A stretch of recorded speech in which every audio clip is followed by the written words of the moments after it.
السلام علیکم ورحمۃ اللہ وبرکاتہ۔ الحمد للہ رب العالمین واشہد ان لا الہ الا اللہ وحدہ لا شریک لہ واشہد ان محمدا عبدہ ورسولہ صلی اللہ تعالی علیہ وآلہ وسلم۔ اعوذ باللہ من الشیطان الرجیم، بسم اللہ الرحمن الرحیم۔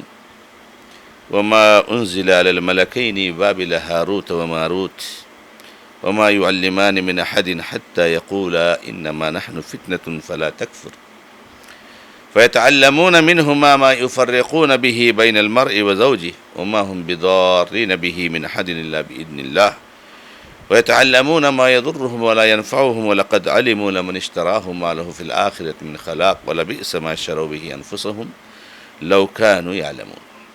معزز و معقر مشاہدین و مشاہدات، سلسلے تفسیر قرآن کے اس مبارک پروگرام میں آپ کو خوش آمدید۔ سورۃ البقرہ کی آیت نمبر 102 جس کو ہم نے گزشتہ درس میں پڑھا تھا اور اس کے ایک حصہ کی تفسیر اور تشریح اور توضیح آپ کے سامنے پیش کی گئی تھی۔ آج اس کے اگلے حصہ کی توضیح آپ کے سامنے پیش کی جا رہی ہے۔ بات یہاں تک پہنچی تھی کہ اللہ تعالیٰ نے فرمایا کہ جو بابل میں ہاروت اور ماروت دو فرشتوں پہ نازل کیا گیا تھا، وہ دونوں کسی کو بھی نہیں سکھاتے تھے جب تک کہ یہ نہ کہہ دیں کہ ہم آزمائش کے لیے بھیجیں گئے ہیں تو تم کفر نہ کرو۔ اہل علم اور اہل تفسیر نے اس کی تفصیل میں یہ بات لکھی ہے مختلف حوالوں سے کہ اللہ تعالیٰ نے لوگوں کی آزمائش کے لیے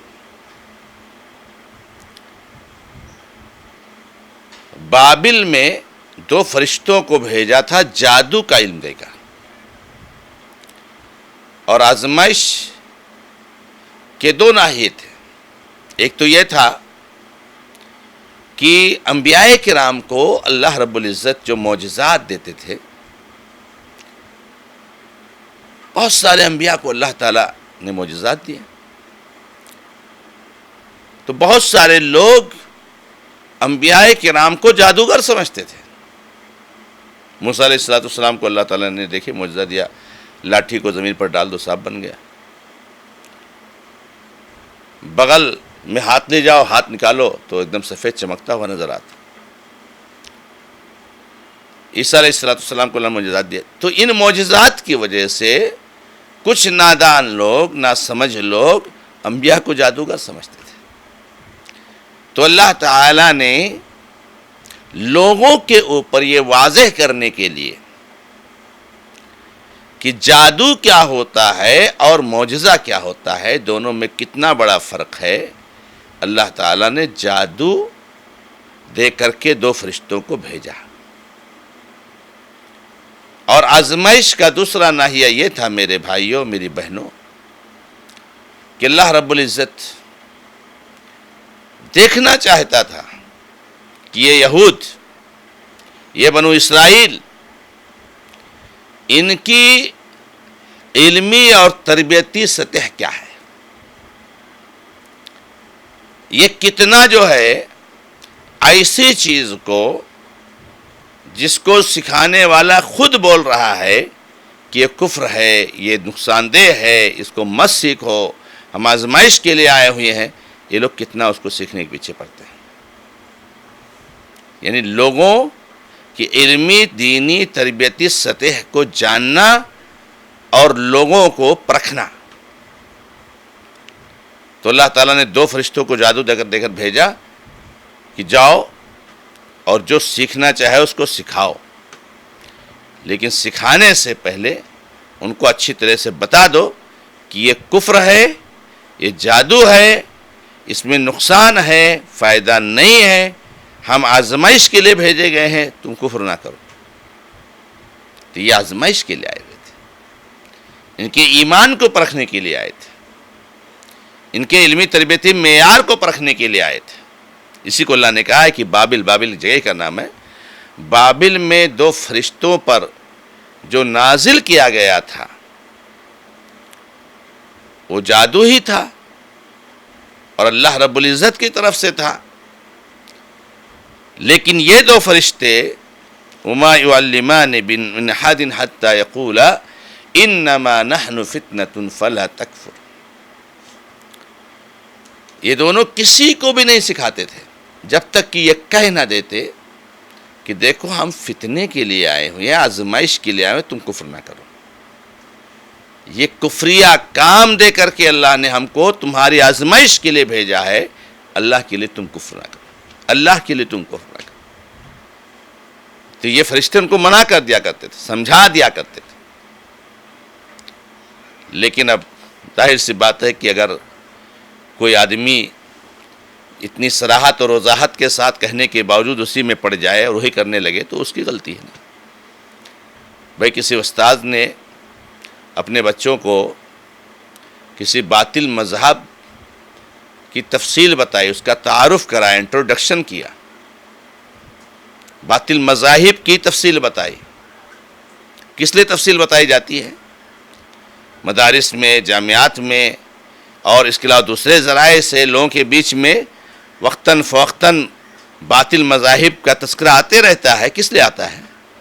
اس مذہب میں یہ عقیدہ ہے، اس مذہب کا یہ طریقہ ہے، اس میں یہ تہذیب ہے، تاکہ ہم اس کی تردید کریں، ہم اس سے دور رہیں، ہم اس کو سن کر کے جان کر کے اللہ رب العزت کا شکر ادا کریں کہ رب العزت نے آپ کو اس مذہب سے، اس عقیدے سے بچایا. لیکن اگر کوئی آدمی اس انٹروڈکشن اور تعارف کو سن کے وہی مذہب کو اختیار کر لے تو اس میں استاد کی کیا غلطی ہے؟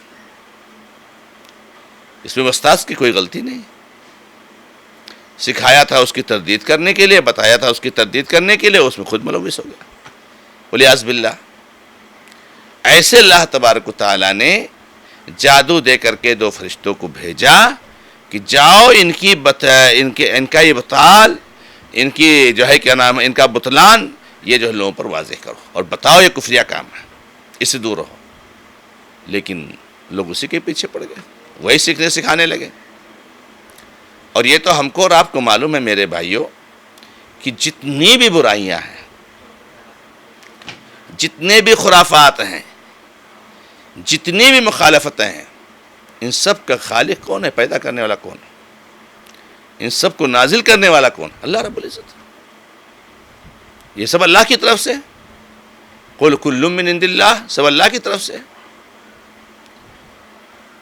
لیکن یہ کیوں اللہ نے نازل کیا ہے؟ بھائی شراب ہے، شراب کو اللہ نے بنایا نا، اور شراب کو اللہ نے حرام کیا ہے، اس کے پینے والے کو جہنم کی دھمکی دی ہے. کیوں ہے یہ شراب؟ آزمائش کے لیے ہے. شرک کو اللہ نے پیدا کیا. تو یہ ساری چیزیں اللہ کی طرف سے ہی ہیں، اللہ نے بتایا ہے. اور اللہ رب العزت یہی تو آزمانا چاہتا ہے کہ ہمارا ایمان کتنا پختہ ہے کہ ہم شراب سے دور رہتے ہیں. اب کوئی بھائی کہے کہ شراب کو بنانے والا اللہ تعالیٰ ہے تو اس کو پینے میں کیا حرج ہے؟ اللہ تعالیٰ کوئی گندی چیز اور کوئی ناپاک چیز، حرام چیز تھوڑی بنائے گا. کیوں نہیں بنائے گا بھائی؟ سور کا بنانے والا خالق، مالک، رازق سب اللہ تبارک تعالیٰ ہے. کتے کو بنانے والا اللہ تبارک تعالیٰ ہے. کیوں بنایا اللہ تعالیٰ نے؟ ہماری آزمائش کے لیے کہ یہ حرام ہے، اس کے قریب نہ جاؤ. تو اللہ رب العزت نے فرمایا کہ یہ کبھی بھی کسی کو بھی نہیں سکھاتے تھے جب تک یہ نہیں کہتے تھے کہ ہم فتنہ ہے، تم کفر نہ کرو. لیکن لوگ ان دونوں سے سیکھتے تھے. یہاں پر ایک بات اہم ہے، علماء کرام نے اس آیت کے اس حصے سے کہ ہم فتنہ ہے، آزمائش ہے، کفر نہ کرو، یہ استدلال کیا ہے کہ جادو کا سیکھنا کفر ہے. جادو یہ کفریہ کام ہے، اس لیے کہا انما نحن فتنۃ فلا تکفر، کفر نہ کرو. جادو کے بارے میں 2 باتیں یاد ہونی چاہیے کہ یہ جادو، ایک تو پہلی بات کفریہ کام ہے. جادو کرنے، کروانے والا، سیکھنے، سکھانے والا یہ سب کافر، یہ سب کے سب کافر ہو جاتے ہیں. اسی لیے اللہ کے نبی صلی اللہ علیہ وسلم نے فرمایا کہ جو کوئی جادوگر کے پاس آتا ہے یا کسی کاہن کے پاس آتا ہے اور جو ہے اس کی باتوں کی تصدیق کرتا ہے تو اس نے محمد صلی اللہ علیہ وسلم پر نازل کی گئی شریعت کا انکار کیا.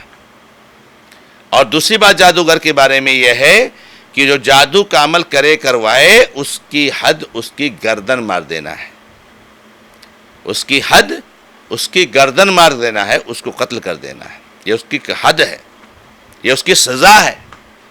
حد الساحر ضربۃ بالسیف، جادوگر کی حد تلوار سے اس کی گردن اڑا دینا ہے۔ اللہ کے نبی علیہ السلام نے جادوگر کی گردن اڑوائی ہے، ان کو قتل کیا ہے، کروایا ہے، اور صحابہ کرام نے بھی کیا ہے بعد میں۔ تو یہ شریعت کا ایک مسئلہ ہے کہ جادو سیکھنے سکھانے والے کو قتل کر دیا جائے گا اسلامی قانون کے مطابق۔ اللہ رب العزت نے آگے فرمایا یہ لوگ ان دونوں سے وہ سیکھتے تھے جس کے ذریعے سے آدمی اور اس کی بیوی میں جدائی ڈال دیتے تھے۔ پتہ یہ چلا کہ جادو کے اثرات میں سے بہت بڑا اثر یہ ہے کہ میاں بیوی کے بیچ میں جدائی ہو جاتی ہے، اس کے ذریعے سے ان کے بیچ میں اختلاف اور انتشار ہو جاتا ہے۔ یہ جادو کا ایک اثر ہے، اور یہ جادو کی ایک قسم ہے۔ تو جادو ایک وہ جادو ہوتا ہے جس سے میاں بیوی کے بیچ میں جدائی کر دی جاتی ہے، یعنی ہنستے کھیلتے آباد گھر کو اجاڑ دیا جاتا ہے۔ اور اس کو اگر آپ دیکھنا چاہتے ہیں تو ہمارے معاشرے اور سماج میں دیکھ لیجئے کتنا زیادہ لوگ اس میں ملوث ہیں۔ اور اللہ رب العزت آگے فرماتے ہیں وَمَا هُمْ بِضَارِّينَ بِهِ مِنْ أَحَدٍ إِلَّا بِإِذْنِ اللَّهِ، حالانکہ وہ اس سے کسی کو نقصان نہیں پہنچا سکتے مگر اللہ کے حکم سے۔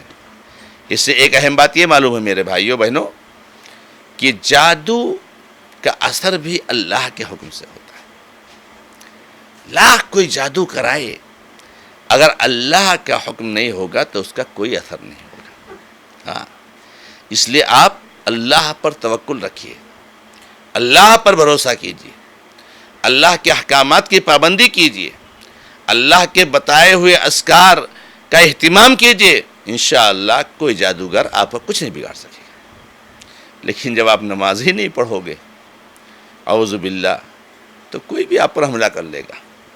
آج یہ جو جادو اور یہ سب آسیب، یہ سارے سلسلے ہمارے سامنے جو ہم دیکھ رہے ہیں اس کے اسباب کیا ہے میرے بھائیو؟ یہی ہے نا، ہم نے نمازوں سے دوری اختیار کی، ہم نے اللہ کی مخالفت کی، ہم نے اذکار کو چھوڑا تو شیطان ہم پر حاوی ہو گیا۔